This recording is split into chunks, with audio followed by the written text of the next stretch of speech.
79 વર્ષની આન બાન અને શાન સાથે ઉજવણી અંકલેશ્વરની વિવિધ કચેરી ખાતે તિરંગા લહેરાયો કરાઈ હતી.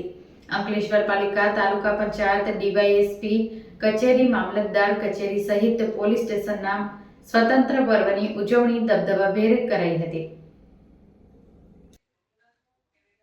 અંકલેશ્વર નગરપાલિકા કચેરી ખાતે 79મા સ્વતંત્ર દિનની આન બાન અને શાન સાથે ઉજવણી કરવામાં આવી હતી. નગરપાલિકાના પ્રમુખ લલિતાબેન રાજપુરોહિતના હસ્તે ધ્વજવંદન કરવામાં આવ્યું હતું. આ અવસરે નગરપાલિકાના ચીફ ઓફિસર, પાલિકાના સભ્યો તેમજ કર્મચારીઓ અને વિદ્યાર્થીઓ ઉપસ્થિત રહ્યા હતા. અંકલેશ્વરની તાલુકા પંચાયત કચેરી ખાતે 79મા સ્વતંત્ર પર્વની ઉજવણી કરવામાં આવી હતી.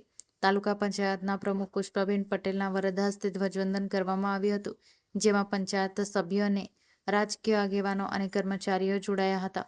અંકલેશ્વરના ચોટા નાકા પાસે આવેલ ડીવાયએસપી કચેરી ખાતે 79મા સ્વતંત્ર પર્વની ઉજવણી કરવામાં આવી અને એએસઆઈ અજય મકવાણાના હસ્તે ધ્વજવંદન કરવામાં આવ્યું હતું.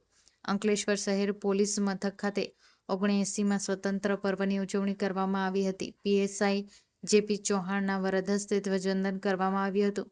આ પ્રસંગે પોલીસ મથકના પોલીસ કર્મચારીઓ ઉપસ્થિત રહ્યા હતા. 79મા સ્વતંત્ર દિન નિમિત્તે ભરૂચ જિલ્લા જેલમાં ધ્વજવંદન અને રાષ્ટ્રગાન સાથે ઉજવણીની શરૂઆત કરાઈ હતી. પોલીસ મહાનિદેશક ડોક્ટર KLN રાવના આદેશથી બંદીવાનોને પ્રતિભા બહાર લાવવા સાંસ્કૃતિક કાર્યક્રમ યોજાયા હતા. જેલ અધિક્ષક NP રાઠોડના માર્ગદર્શન હેઠળ ભજન સંધ્યા, સંગીત, ટીમલી નૃત્યો, એકપાત્રીય અભિનય સ્પર્ધા યોજાઈ હતી. રસ્સાખેંચ, કોથળા દોડ, સિક્કા શોધ, રિંગ પાસિંગ, મેમરી ગેમ જેવી રમતોમાં બંદીવાનનો ઉત્સાહ જોવા મળ્યો હતો.